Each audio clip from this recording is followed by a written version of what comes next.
Start noticing that your page, you go for people who are viral because obviously you don't have no material. I go for people who are viral, yeah? Not really. I replied to you, you're not viral. So that claim is flawed. And I've even responded to people with less than 100 followers. I've responded to people with less than 10 views. It's not about how famous or how viral the person is. It's anybody that speaks against Islam, against the Quran, against the Prophet, against his Ahlul Bayt, against the religion of Islam, I will respond. That's what I do. And saying that I don't have any content, I've been doing this for over 15 years. Trust me, I've got plenty of content.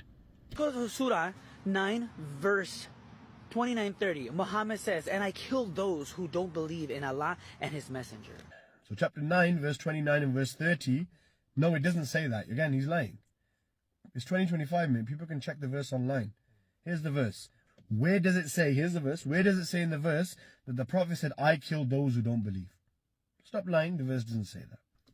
Okay, let's go ahead and be smart for once in your life. And let's start reading the Quran word for word, right? For what it really is and not to interpret whatever's convenient for you, okay? Fight those who don't believe in Allah and the last day. Okay, so you just proved me right. The verse doesn't say that the Prophet said, I killed those who disbelieved. So basically you lied, and then in an attempt to defend yourself, you exposed yourself again and lied again. So I was right in my initial video when I said the verse doesn't say that the Prophet said, I killed those who don't believe. So well done for exposing yourself. Why do you need to fight them? First of all, why do you need to fight them? There's a reason why these verses are revealed, right? You have to understand the context. Asbab al-Nuzul. Clearly you don't know what that means. Let's have a look and see why this verse was revealed. This verse was revealed and it said fight the disbelievers, but it doesn't say fight all of the disbelievers. So that means it's not a general command. And the verse also doesn't say kill. It says fight. There's a difference between killing and fighting. So you lied. You said that the Prophet said, I killed those who disbelieve. The verse doesn't even use the word kill. So that's your second lie.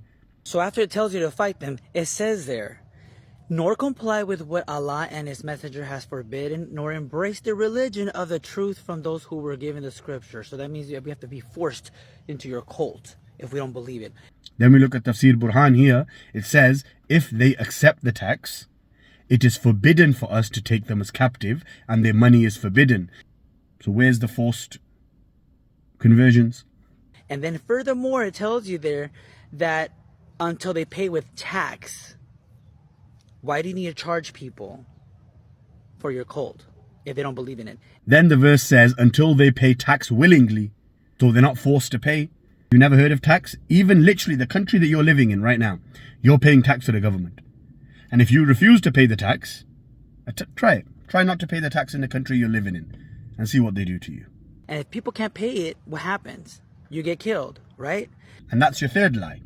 Because nowhere in the verse does it say if you can't pay, then you get killed. In fact, it's the other way around. The verse doesn't say kill them if they don't pay, let alone can't pay. The verb that is used is fight, not kill. Two separate words. And this verse was revealed after the Treaty of Hudaybiyah was broken, so it's a violation of the terms of a treaty. And it's about the state policy, not individual treatment of disbelievers. The people addressed were combatants, not civilians, not the whole of the disbelievers. And Muslims also paid a compulsory tax, which was more than the Jizya. And this tax protected non-Muslims from being harmed and were entitled to full protection under Islamic law. In Islamic jurisprudence, if a person is unable to pay the Jizya tax due to poverty or old age or illness or whatever reason, they're exempt. They don't even have to pay it. So this notion that, oh, if you can't pay, you get killed is a lie. Because if you can't pay, you're exempt. And there's no punishment. So no, these people weren't killed if they couldn't pay. Stop the BS. And then, if not, they can't pay it. They have to willingly submit to you, fully humbled. Read between the lines, guys. Willingly submit, fully humbled. The phrase used is wahum saghirun, which is political acknowledgement of the authority of the state. Just because you don't understand it doesn't mean that it is a error in the Quran. And it's not humiliation. Read between the lines, guys. You can't even read the lines, let alone read in between the lines, you illiterate. Surah 5:51. Do not take Jews and Christians for your friends. Then he quotes chapter 5 verse 51 and again, no, the verse doesn't say what he said. Learn to read before you make a video. Okay? It says, O believers, take neither Jews or Christians as guardians. They are guardians of each other. And the Quran in chapter 5, well, again, you were wrong then. You lied when you said that the verse says don't be their friends. Because even the translation that you just put up said guardians, not friends. So thank you for exposing yourself again. Don't mix with them, and don't let them be superior to you. Nowhere in that verse does it say, don't let them be superior to you. Again, misunderstanding. Whoever does will be counted as one of them, meaning you're a traitor now, you're one of them now. And it doesn't say that if you become one of them, you're a traitor. Are you genuinely illiterate? Because if you are, just say it.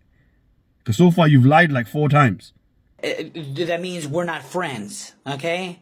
And the verse doesn't even use the word friends. I speak for all the Muslims around the globe when I say, we don't want you as a friend, mate. We don't want you as a friend. We have to be forced to be your friends. We have to be forced to your religion. Till death. Oh, compulsion, forced conversions. Quran chapter 2 verse 256. Let there be no compulsion in religion. Forced conversions are not allowed in the religion of Islam. So nobody is being forced into our religion.